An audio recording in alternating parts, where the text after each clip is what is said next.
Real quick, before we get into the show, I wanted to share a new service called Getita that Ken and I have been using that has made us over $10,000 in Amazon reimbursements. The service requires no monthly subscription, and Getita collects a small percentage of the money they recover for you. It takes less than 5 minutes to set up and works on all Amazon marketplaces. Go to Getita.com, Getida, and enter promo code FTM400. That's FTM for Firing the Man 400 to get your first $400 in reimbursements commission free. How much money does Amazon owe you? Welcome everyone to the Firing the Man podcast, a show for anyone who wants to be their own boss. If you sit in a cubicle every day and know you are capable of more, then join us. This show will help you build a business and grow your passive income streams in just a few short hours per day. And now your hosts, serial entrepreneurs David Schomer and Ken Wilson. Welcome, everyone, to the Firing the Man podcast. On today's episode, we have the pleasure of speaking with Josh Hadley. Josh is not just the founder and CEO of an 8-figure e-commerce brand. He is also a leading voice in the e-commerce space as the host of the Ecom Breakthrough podcast. His professional journey took off at American Airlines Leadership Development Program, fresh from earning an MBA from the University of Utah. While maintaining his corporate career, Josh and his wife co-founded a custom wedding invitation business, leveraging their unique skill sets in the evenings. Recognizing an opportunity in the Amazon marketplace, they strategically pivoted their venture to create a stationary empire, growing their portfolio to over 1,300 products. Josh relishes the rewarding challenge of balancing business growth with family life in Dallas, Texas, raising 3 children while building a successful venture with his wife. He exemplifies the possibility of harmonizing personal fulfillment with professional success. Welcome to the show, Josh. Hey, thanks for having me here, David and Ken. It's an honor. Absolutely. So to start things off, can you please share with our audience a little bit about your background and path to founding Hadley Designs? Yeah, so really it all starts at the young age of when I was like 6, 7, 8, and I was the kid on the corner of the street trying to sell lemonade, candy, soda, snow cones, hot chocolate, like literally like I sold Christmas ornaments, like all from like the corner of the street at my house. Just and what's weird is like my parents were entrepreneurs, like I just had it within me, like at a very young age. So that's really where my entrepreneurial career started. But what's funny is like, even when I went to like, when I was going through high school and even into college, like I still never would have considered myself an entrepreneur even at that time. I knew that I loved business, but I had no idea what I was going to do in the business world. I was like, I love business, but I want to lead a business. I'm not an accountant. I'm not just like a marketing person. Like I'm a CEO. There's no CEO courses in college, right? I mean, there's management, behavior, leadership, and stuff like that. But anyway, so when I went to school, one thing I was interested in is finance and investing and money. So I ended up majoring in finance there at the University of Utah. And then I subsequently did my MBA there at the University of Utah. And I did it back to back, which is very abnormal. But I did it because of one thing. I was the co-chairman for what was called the Utah Entrepreneur Challenge. So I ran this organization, which is one of the largest student-run business plan competitions in the nation. Basically, it was like a mini Shark Tank, if you will, but for the state of Utah and college students in the state of Utah. They would come pitch their ideas. We had venture capitalists that would be judges and panelists. Zions Bank, one of the biggest banks there in Utah, would give like the winner $40,000 to like start their business and stuff like that. So it was really fun. It like really got like, I was so involved in that and I was like, I can't stop doing this, yet I'm going to graduate. So how can I do more school? So I did the MBA. It was a fantastic experience. So that was what gave me a lot of reps in terms of the entrepreneurial ideas. And then, then once I got my job at American Airlines, I still had that entrepreneurial itch. And so we can dive down that rabbit hole. But ultimately, like I just had that thing within me. I can't even explain it at a very young age. So thanks for sharing the background with us, Josh. It's interesting, that you started that early. So there's definitely something there ticking that's like, I need to go and do that. And so can you share with the audience maybe one of your first businesses that you started up, snow cones, candy, things like that, and then and what lessons did you learn from your first business that you carried on? Yeah. So I'm going to grab, if those who have video, I have a picture right here. Okay. Of me. I'm in the middle sitting behind that little desk. That's the earliest known picture of myself that at least my parents could find of selling lemonade. And it was just me, like literally when people were like, hey, what do you want to do? Like when kids would come over and be like, what do you want to do? I was like, let's go sell things. Like that was my level of play as a child, right? Lemonade, I would say, was the first venture. And then I just started doing, snow cones and candy as I got older. Very nice. Yeah. Very nice. Now, let's take a ride down memory lane. So you're graduating from the MBA program and you take a job at American Airlines. Walk us through your experiences there. And at what point did you start thinking about starting Hadley Designs? It's a fun story. So I graduate in spring of 2014, okay, with my MBA. I had done the internship with American Airlines the previous year, so I already had received the job offer. I knew I was going to be coming back to American Airlines after I graduated. So as soon as I start working at American Airlines, I'm dead serious. It was literally like the next month, Becca and I, my wife's name, started Hadley Designs. We're like, what's the name of this business that we're going to do? Okay, so it's called Hadley Designs. Now it's a far cry from what we're doing now, but here's what we had done. So over the summer, okay, so I started at American Airlines like August of 2014. Over that summer, we had a break, and I was selling pest control door to door because it was an easy way for me to make money and put a down payment on a house. So that's the reason why we did that over that summer before starting my full-time job at American Airlines. In the meantime, my wife and I, we had just moved from Utah. So we're both originally from Utah, and we had graduated. So we're in this new city. My wife doesn't have a job. She had graduated with a degree in early childhood education at the same time as I did. And she's like, should I go get a job?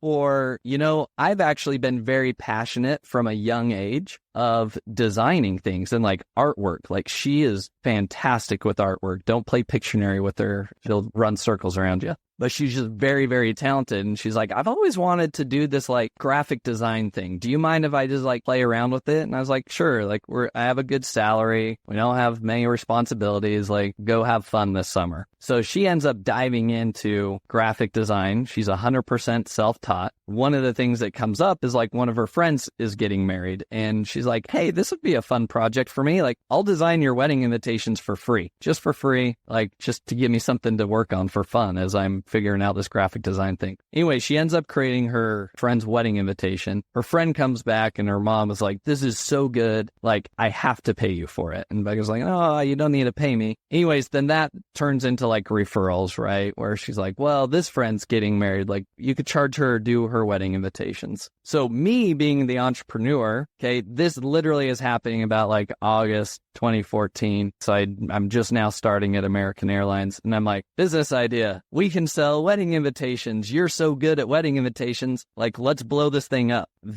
What was it? I want to say at that point, here's what I did. I joined probably over 1,000 different like Facebook groups because I found that's where like a lot of these brides to be, they were going to these Facebook groups. 2014, Facebook was a lot more active then. These groups were really good places. So I joined under my wife's name, right? And then I basically impersonated her the entire time of like, hey, if anybody's searching for wedding invitations, I offer some, blah, blah, blah. And that was how I was fishing for customers. And I then kind of created a process that would be like, all right, yes, tell me what you're interested in, what type of designs, how many. And I had a whole sales funnel. And then I would get people to like place a deposit, and then they would get onto Becca's calendar, and then Becca would then have to design their wedding invitations for them. So it kind of created this process, and then even experimented with Facebook ads. And I took a $500 course on Facebook ads. I was like, all right, let's see if I can figure this thing out. And literally like the first Facebook ad that we test out, like it was like shooting fish in a barrel. It was like, oh my goodness, like I've got endless amounts of leads. So we'll fast forward that point. That gets us very quickly within like a year. Okay. And especially after turning on the Facebook ads, Becca's booked out 6 months in advance. Like to get on Becca's wait list, number one, I keep charging higher prices because I was like, well, we've got plenty of clients, right? And then it was a 6-month waiting list just to work with Becca to design wedding invitations. And at the time, our son, he was born in 2015, summer of 2015. And it was kind of like at that time, like started to dawn on me that it's like, hey, you're like working all hours of the day and so is your wife at this point. That's not going to be sustainable in the future. Something's going to give. And the only way for us to make more money is to work on with more clients. So we had two choices. In order to scale this business, we had to copy and paste Becca 100 different times. Easier said than done. Or go hire a bunch of graphic designers that had her level of experience and style and design. I was like, yeah, that doesn't sound fun. Like I'm not going to go and hire graphic designers and do that song and dance. So at the time, I'd also been, again, even while I was in college, I had always been trying to launch different just businesses. There was actually, while I was in college, tried to do a software as a service for HVAC companies. That's a story in and of itself. I even, e-commerce was a thing. That was like 2012. Had the brilliant idea of sourcing some cheap, like freaking like fashion clothing from China with like berets and stupid crap that I don't even know why I thought that would do well. And I like tried to open up my own storefront. That didn't really do anything. Sold textbooks online on Amazon. So that's where I got my like feel for Amazon is like the textbooks. I could make a lot of money on just reselling our used textbooks from school. And then I had also taken like a couple courses of like how to sell on Amazon, right? There was one product that we looked at testing, which was like a waiter pad. So if you go to like a restaurant, like the servers, they have like a pad of paper and like a little notebook, right? So I was like, that's my idea. So we took this idea and we were going to like make it like customized waiter pads or whatever. And we do get it launched. And then like within like 3 months, I'm getting knocked off by Chinese competitors and like sales go down. I was like, well, this sucks. Like this isn't all that it's cracked up to be, but it gave me a lot of reps. And so here's what I would love to just interject with this like story here is that you're going to hear never once did I use the word I failed, but like all of those technically, if you want to call them like they were failures, like that fashion business didn't go anywhere. The HVAC service business didn't necessarily go anywhere, but I didn't put a lot of time and effort to it. But I got a lot of reps. I got a lot of reps doing a lot of different things. And my favorite analogy is this. It's like when you go fishing, okay? If you go fishing, you have no idea, A, where the fish are, unless you're using a fish finder, but let's say you're not, okay? You don't know where the fish are, and you don't know what the fish are eating. So what do you have to do? You're going to go travel down the bank, and you're going to put in a pole, and you're going to put in some bait over here, and you're going to go walk another 20 yards, put in another pole, put some different bait on that, and you're just going to go up and down until you find something that's working. Then when you find something that's working, then you're like, fish are loving the worm and marshmallow today, so all the poles get worm and marshmallow. Let's see how that happens, or let's see how that works. And so what I did see with Amazon is that this was a massive flywheel if you could get it going. And so I had some touches on Amazon, had some mild success, let's say, on it, but I just never stopped. I never gave up and just kept going. Like, I want to find something. And this is all while I'm working a full-time job at American Airlines, by the way, right? This wedding invitation business, we learned that it needed to be scalable. So I had the idea of there were these recipe cards that these brides would keep asking for. Okay. So after we designed their wedding invitations, they're like, can you create some recipe cards for my bridal shower? And I was like, that's really weird, but you're definitely not going to pay for custom designed recipe cards as much as you would wedding invitations. So no, we're not doing that, but maybe I could offer some hacks of standard designs that we've already designed that people could buy. So that was our first product on Amazon, was recipe cards. And we did like 3 different SKUs. We sold out within the first 3 months. And I was like, okay, that's it. We're all in. So that was the fall of 2016. Beginning of 2017, we said, we're all in on this Amazon thing. We stopped taking wedding clients and we went all in. We did over $1 million our first year on Amazon just because we saw like more products. The more products we launched, the more we could make. And here we are today, fast forward 7 years, and we've got an 8-figure brand and 1,300 plus products, and that's where we're at today. Nice. Now, Josh, so that's an incredible story. And I really like that analogy of fishing. It's kind of like you're testing, then you're kind of just zeroing in on what's working and then put out more of what's working and go from there. So it's a great analogy. Now, the show is called Firing the Man. And so, at the time you were working at American Airlines, can you share with like your exit plan from American Airlines and kind of how do you regret not leaving earlier? Was it good timing and how that went? Yeah, great question. So I knew probably 3 months into the job that I was like, yeah, I'm not cut out for this corporate life. But I ended up staying there for 5 years, and I'll tell you why. I learned really early on that I was like, this whole corporate thing, everything moves so slowly, the red tape. And as we can look back and see, like, I had this burning desire from a young age to just run my own business anyways, right? So that's why, the nice part about American Airlines is that I was able to scratch that entrepreneurial itch in the evenings while my wife and I created Hadley Designs, the custom wedding invitation business to begin with, right? And then that within the first year, like I was matching the same salary that I was getting at American Airlines. However, we continued to reinvest that money into the business to allow it to grow. One of my mentors there from the University of Utah, he probably put it the best way is like, your job at American Airlines is your venture funding for your future entrepreneurial ventures and a lot of leadership development and understanding how large corporations run and operate. Because I'm not just going to be a solopreneur. I have big ambitions in my life and I want to lead and guide a team. And so the time that I did spend at American Airlines, although I feel like I could have jumped ship within the first year if I wanted to, it was allowing me to continue to fund my business and not take money out of the business. I was able to just reinvest it to allow it to grow while living off of our salary from American Airlines. In addition to that, I was learning excellent leadership, business principles, how the politics work in these bigger corporations, which is like, you can't understand it unless you're just living in it and experiencing it. And so that was valuable in and of itself. There were added perks, obviously. I mean, I was flying for free. So that was a sweet perk. So that was hard to be like, hey, are we ready to say no to flying to Hawaii for free? We went to Korea for free. We did lots of free trips. At the same token, my last role at American Airlines before I did leave, I was a sales rep and I was already working from home. This is pre-COVID, so that was like literally unheard of at the time. I was working from home, visiting clients and, negotiating their contracts with their airfares with American and stuff like that. And one of my added perks is like, I would need to go wine and dine people. So I would go sit at the first row at the Rangers baseball games. I would go sit in the fifth row, middle of the ice at the Stars hockey games and the Mavericks and the Cowboys games. And I love sports. So I was like, ooh, man, these perks are really hard to give up. So because I was working from home, because it was remote, I could still run our business at the same time. And so I milked it literally until like I felt like, okay, this business that, me working at American Airlines is truly hindering the growth of our business. And so to share revenue numbers, like we were already doing $5 million in revenue before I pulled the ripcord at American Airlines.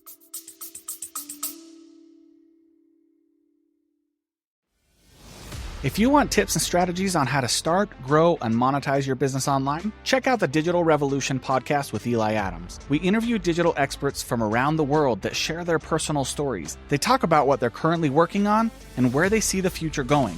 But most importantly, they share tactics in their specific area of expertise with the hope of helping you improve your digital presence online. You can listen to the Digital Revolution podcast on YouTube, Spotify, Apple, iHeartRadio, or simply click on the link in the show notes below.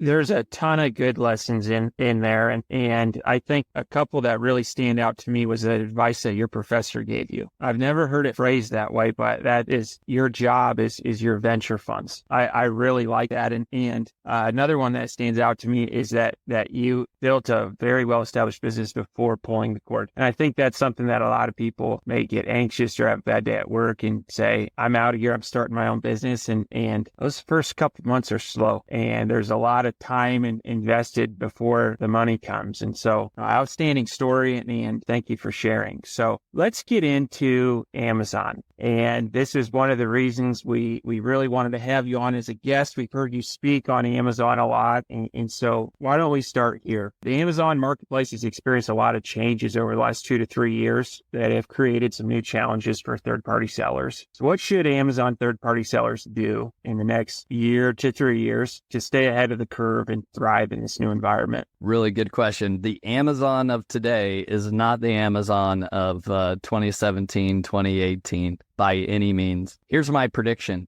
Over the next 3 to 5 years, over the 10 years, you're going to see very, very few courses that are pitching start your business on Amazon and kick back, relax, and enjoy $1 million paydays all day long. That already doesn't happen now. It's ironic that those courses even still sell in today's environment. But yeah, you're right. Like Amazon is harder today than it was in 2017. But guess what? Amazon is going to be harder in 2028 than it is in 2024. So here would be my recommendations. What do you do? Amazon's getting harder. Do you just run away from it? And you're like, oh, this is too complicated. I can't do this. No, you need to double down in your business. And I listened to a lot of like Alex Ramosi. One of the things I love, he had an episode where he talked about like when things get hard, you should say good, right? Because when it's hard, guess what the weak are not going to do? They're not going to move forward, right? When it gets hard, that makes there's more obstacles, there's more challenges to climb and overcome. And most people are too lazy to do it, right? And so to me, the good news is I'm already on Amazon. That moat of getting on Amazon is getting bigger. It's getting harder. And so I lean into that and say that's good. Now, what that does require, so recommendations to anybody currently on Amazon is this: operational efficiency is going to be the life and death of your business at this point. You've got to become profit first in your business, which is like, hey guys, like the revenue vanity metrics, like who cares whether your business does $10 million a year? Because guess what? I've heard people that are doing $10 million a year and they're making no profit. Instead, they have a bunch of loans that are past due and they're just trying to climb their way out of this debt spiral. There is simplicity with having a small $3, $4, $5 million business that's more than taking care of your bills, right? And not worrying about that. But in order to survive, you've got to get really good with your supply chain. And with Amazon's fee structure now, basically they are force feeding you and saying, if you're not going to be perfect with your inventory projections, we're going to screw you over and we're going to make sure you pay for it. And so you've got to get good. And so if you're not the supply chain person and you don't love that, which I don't, then you need to go find the right who that can do that for you. Really, really good advice. One thing that you said was profit first, and I'd like to dig into the economics of that a little bit. So when you are launching a product or you're looking at a portfolio of prospective products, do you have any rules of thumb that you use as it relates to landed cost for sales price, or how does somebody take steps to be a profit first company? Yeah, 100%. So it all happens when you buy the product. Right? That's where the money is made, is in the sourcing of the product at the best cost, but also knowing what you're going to be able to charge for this. So some mistakes that I've made, right, is here's what's interesting on Amazon. Most Amazon categories, guess what happens during peak seasons? They raise their prices, right? Which is interesting because in the retail world, almost the opposite happens. In the retail world during Q4, you see a lot of sales happen. Now, yes, you see that over Black Friday, Cyber Monday, etc. But in general, if you look at it, and you can go look at like the Keepa graphs, right? Like people will just raise their prices. On Amazon, it's the weird, like you do not want to buy a seasonal product during peak season because you're going to get gouged. I've learned that lesson the hard way because I've looked at seasonal products. And I was like, oh, wow, this is selling for a lot of money. And I could go make a lot of money in this area. And then by the time the product comes in 3 months later, the price is at half of what it was when I first looked at it. I was like, oh, crap, what happened? So my rule of thumb is like, you've got to be at least 5x whatever your product landed costs are. 5x is what we shoot for at a minimum.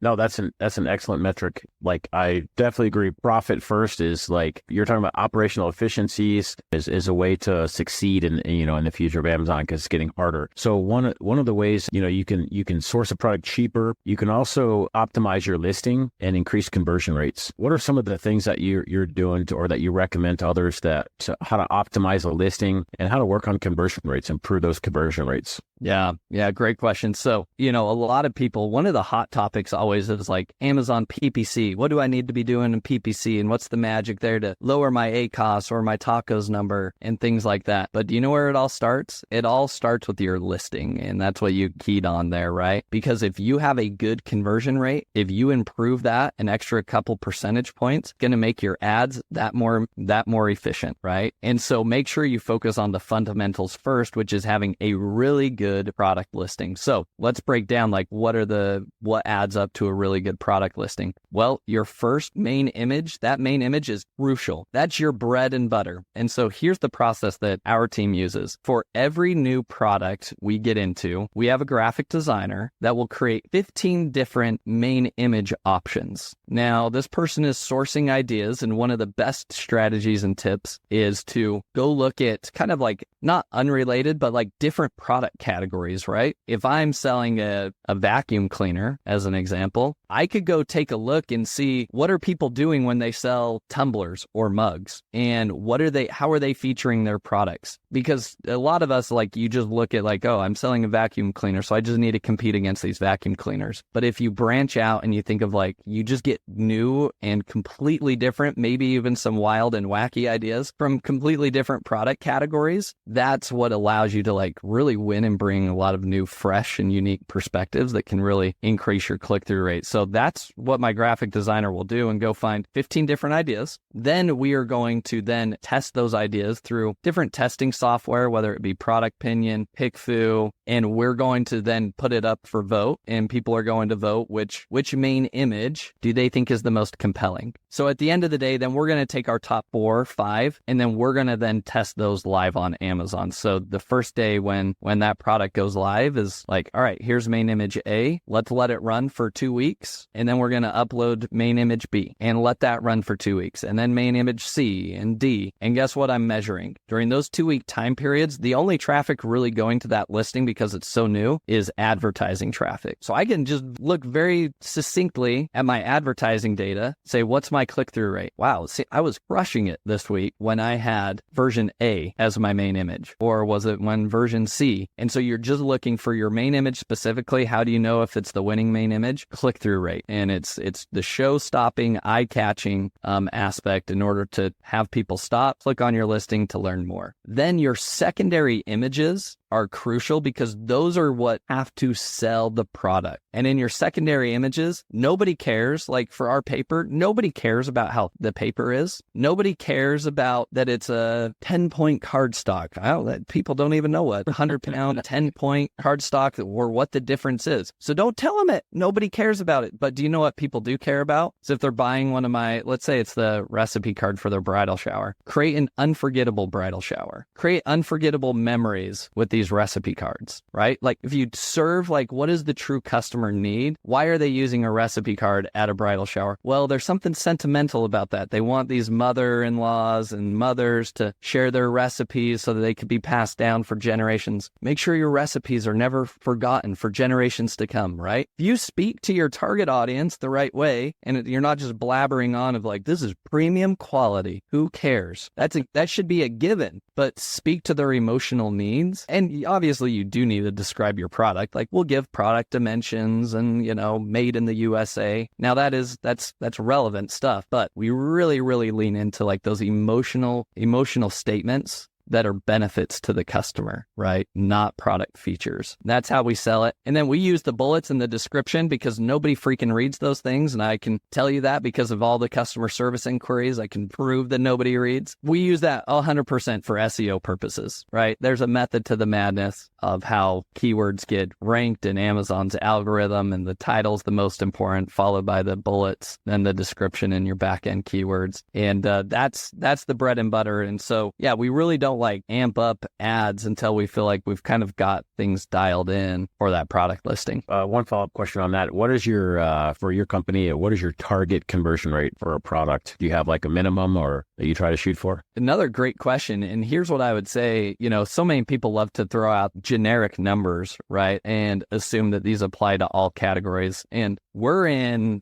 technically we're in like 90 different product categories on Amazon, 1,300 different SKUs. Our conversion rates are all over the place. We have some products that are at 20%. I've got some products where a 3% conversion rate is better than the market average. So here's how you know whether you're winning or you're losing against the market average. So in your advertising console, go to, I think it has like the heart icon on it on the left-hand side. Anyways, click around until you're going to see brand metrics. Click on brand metrics, and then you can dial in. You want to go like category deep, and it will show you here's the best competitor here's the top conversion rate, the best performing competitor, what their conversion rate is. It will give you the market average for that category, and then it will give you your brand's performance. So very quickly, you can see, am I winning? Am I losing? You could then layer that in with SQP data, search query performance, right? You could layer that in. And so I have a whole team that's dedicated to data analysis and things like that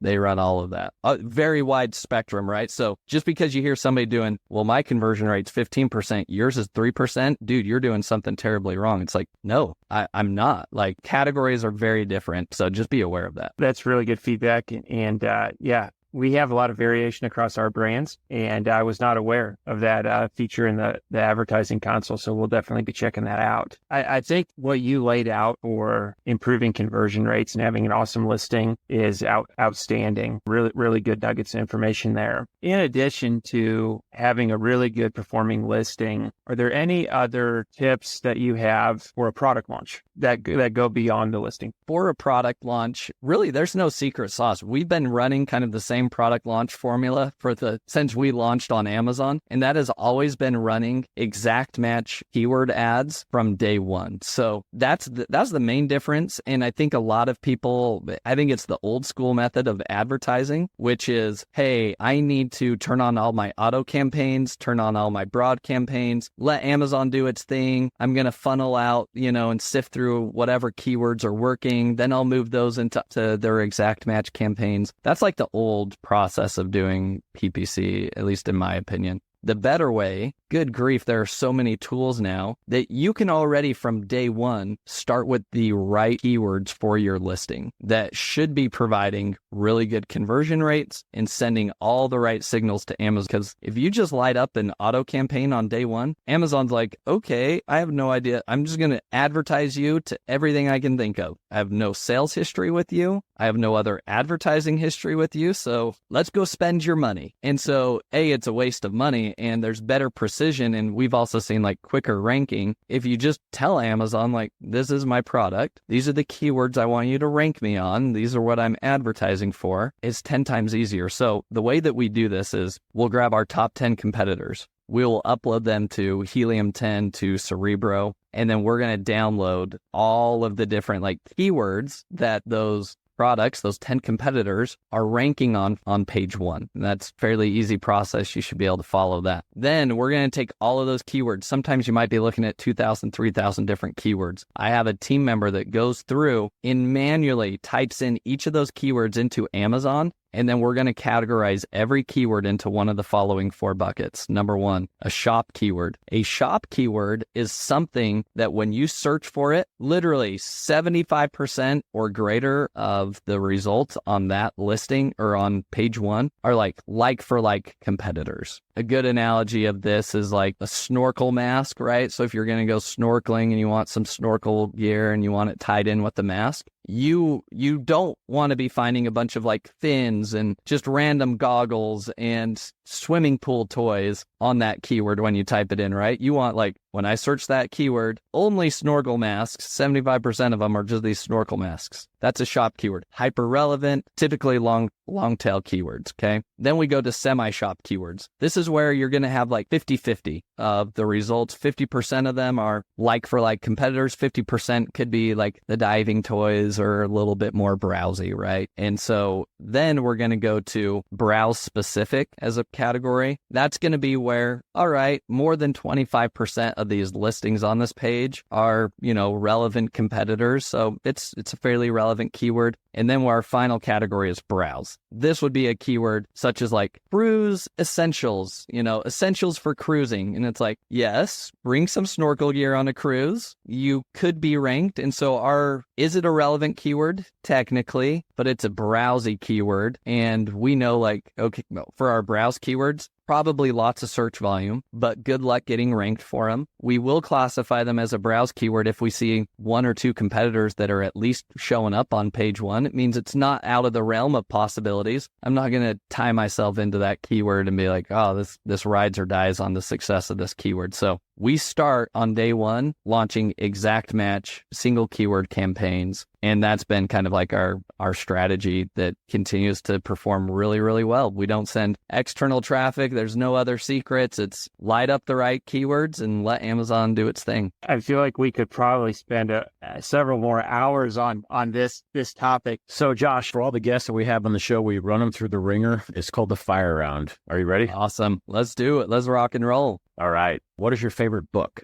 I'm going to give you two of my favorite books. Number one, it's going to be the Book of Mormon, because that is my foundation, my belief, my faith in Christ. All good things have happened in my life because of him. My second book that I would recommend, business-wise, most game-changing book, is going to be what's called The One Thing. That book helps you prioritize and understand what's urgent, what's important, and letting the minutia go, because way too many entrepreneurs get caught in the thick of thin things. Excellent. I like that one. I haven't read that book up, just put it on my list. Next question. What are your hobbies? I play hockey in an old men's league. So if you're in the DFW area and you want some really good entertainment, and it's not very good entertainment, on a late Friday night, 10:30 p.m., maybe 11 p.m. start time, you'll find me at the ice rink, slugging it out with a bunch of 40, 50-year-old guys that feel like we know how to play hockey. That's awesome. That sounds like fun. That's a great workout too, isn't it? Yes, it is. Yeah, I can't even stand up on skates. Next question. What is the one thing that you do not miss about working for the man?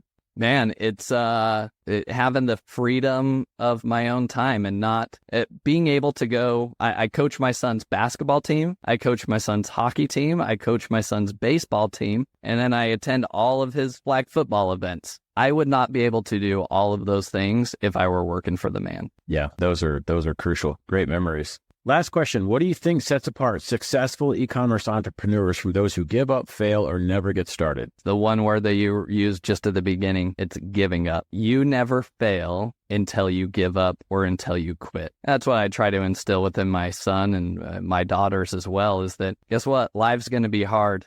Building a business, and you look at me and it's like, oh man, this guy's got everything going for him right now, right? And it's like, everybody's got their own issues, and it's not sunshine and rainbows. We are where we're at because we never gave up. We didn't share this part of the story, but in 2020, this is 6 months after I left American Airlines, my business dropped 90% overnight when COVID happened. Because what were we selling? A lot of things related to events and parties and weddings. And what went away during that year? Everything related to events, parties, and weddings, right? And so guess what? We survived. It was not easy, and it was scary. It was some of the hardest challenges that I have gone through. And, I still battle with other challenges that pop up now. And so just get used to it. Hard is good. When the hard times come, you need to say good, because the weak ones are going to give up.